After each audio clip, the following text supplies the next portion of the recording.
MoKa Pottery. We just recently got our Peter Pugger VPM-7 de-airing mixer pug mill set up, and today we are actually going to put some nice fresh clay in it and some softer reclaim, some slightly firmer reclaim, just to give it a little bit of mix up. We use Valentine's KGM body, which is an off-white stoneware cone 6, and I've got a fresh bag here. It comes out of the bag pretty soft, too soft for hand building for sure. It's probably okay for throwing, but maybe just a little bit too wet. So I'm hoping that by mixing it with some that I've got in a bag which is soft but not too soft, I can just firm it up a little bit and we can see the mixer working, and hopefully we'll get a nice pug out, and that will be the first time it'll ever be used. I have read the instructions. It does say that the first time you put it in, it's got a capacity of 13 to 14 pounds, but the first time that you use it, you will have to put in more because it's got to fill up not just this hopper here, but the nozzle here. And so there's a little bit more. So we'll maybe be about 15, 16 pounds thereabouts. So about, for me, that's about half a bag, because my bags are 12.5 kilos, because we're metric. So let's get to it.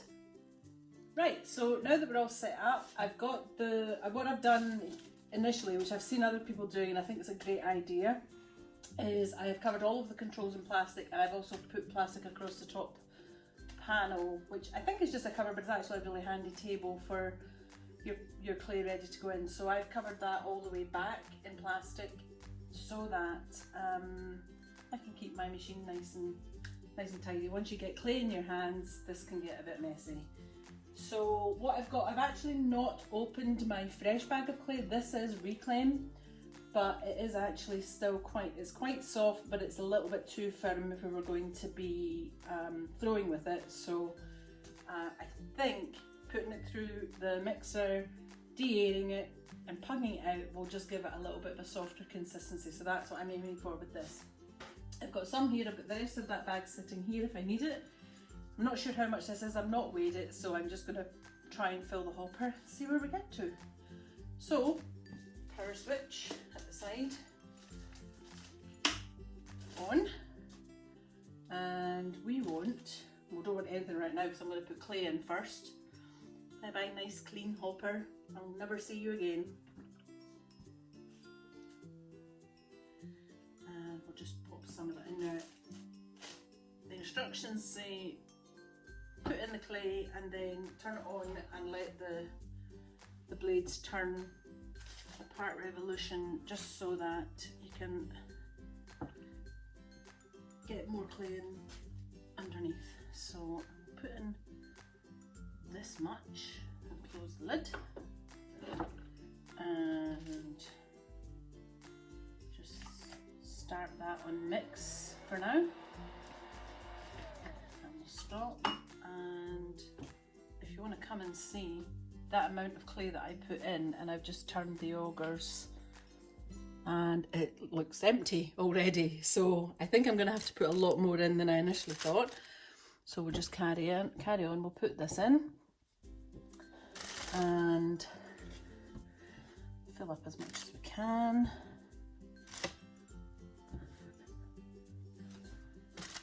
We'll try that. Okay, and start again. You can actually feel the handle and see the handle moving down. You can actually see it lifting with the clay when it's turning, so just stop that again and see how we are. And that has actually pretty well, nope, there's a great big gap underneath. It looked like there was quite a lot, but there's not. I'm just going to turn that round once more. Did nothing.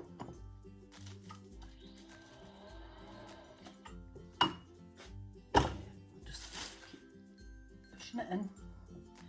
There's a lot of space in there. Okay. This was always the scary bit before operating pug mills, was pushing the clay in and worrying that you might accidentally have switched it on. The beauty of this is you cannot accidentally switch it on. because when you lift that off, it just stops. Right, that's basically turning it there and covering the top, but again there's still a great big hole there, so that's the last of my prepped clay. I'll need to cut some more off of that pile, but we'll put that in and mix it down and see.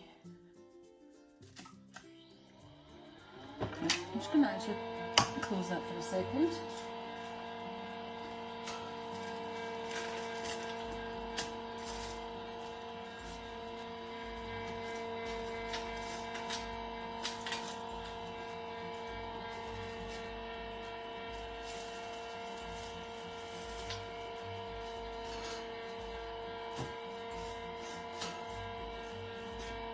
And to unlatch this, it took me a second to figure this out.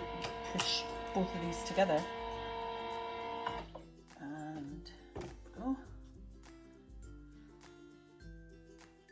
Might be getting there, no, there's still a big hole. Right. Push it down.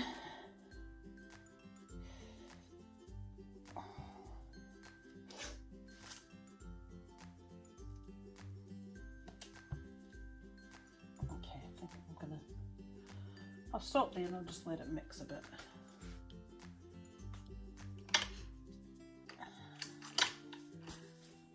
Not quite down.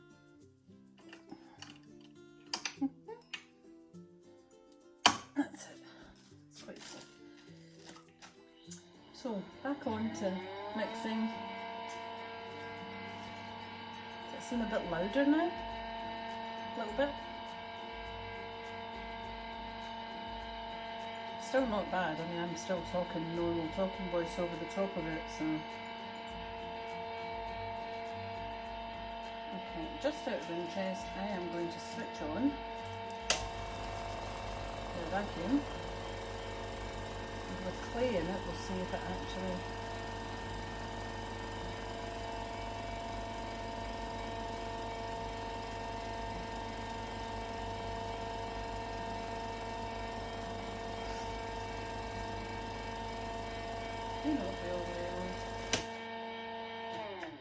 I'm actually going to just tighten this one more turn because it looks like it could actually go on a bit more. It might not be. Okay, ow, ow. Okay, that'll do that. And let's see, nothing's happening yet. This is an oil inlet.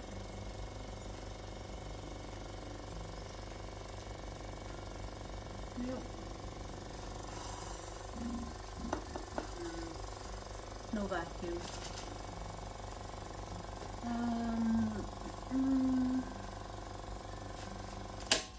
Okay, so I'll just be going to read the instructions again to see what else I can do to make the vacuum work.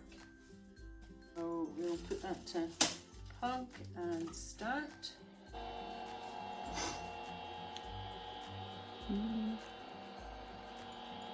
Okay, I mean obviously that's not been particularly well mixed, but that's not actually that bad. And then I'll take it back up and take it down. It's still pretty firm, so I would want that to be mixing and maybe putting in some more wet clay. But that's pretty exciting. Our very first pug. Nice. And we'll take that up, clean off the wire. Could obviously run out. And put the lid back on. Now this will keep it sealed, which means the clay that's in there will stay moist for as long as I need it to. Right.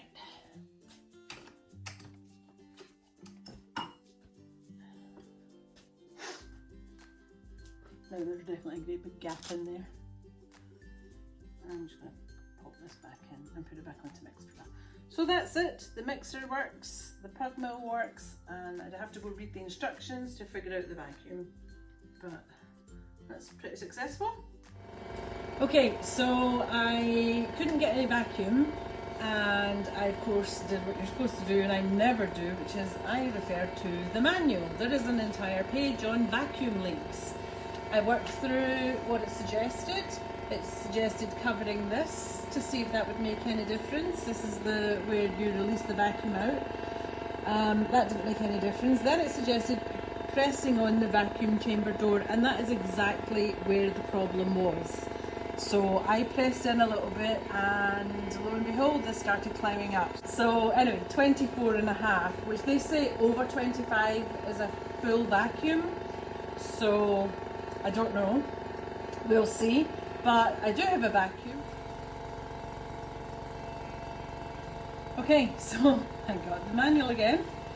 And when we want to pug, we will, I'm just bringing it back up to Perthshire. I had let it drop down because I was going to open it, but I've changed my mind. I've read the book. I have switched everything back on.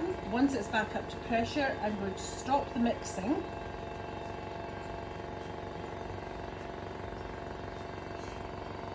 That's back at 24.5. Oh, it's almost at 25. It's climbing up. Oh, it's climbing up to 25 now. So we apparently have got a better vacuum now than we did previously. Okay, I'm going to say that's a full vacuum. I am going to stop the mixing but leave the vacuum on. I'm going to switch from mix to pug.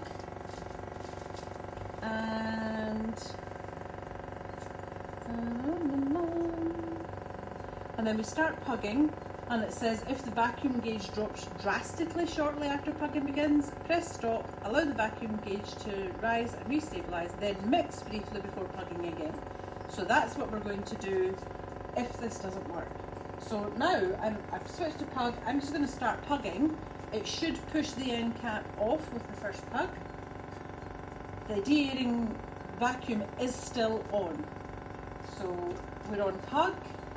This should start moving forward.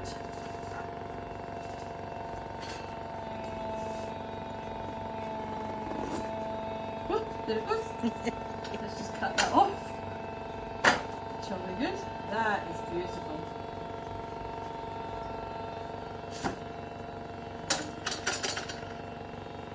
That's still quite firm, so I'm probably going to mix that with some damp clay.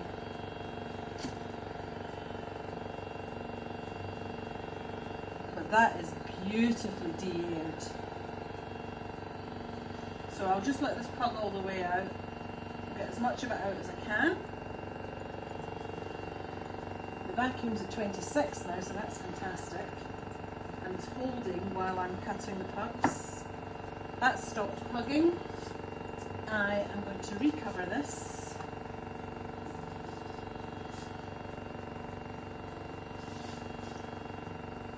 And I'm going to stop pug, switch it back to mix because that's the next thing I'm going to do, and I'm going to turn the vacuum off. So the next thing I'm going to do is, once this is depressurised, I'm going to put some of this clay back in with some wet clay from a brand new bag, mix it up to soften it down a bit more. But honestly, I've got to say that is a beautiful, beautifully de-aired, you know, there's, oh, that's just heavenly. That would be actually perfect for hand building right now. But that's just so nice. That's still quite firm, but it's just such a nice pug. So I'm pretty happy with that. The next time I will probably, once I've got my consistency of my clay right, I'm going to attach my extrusion attachments and have a play with the power extruder. So that's it, till next time. Thanks for watching.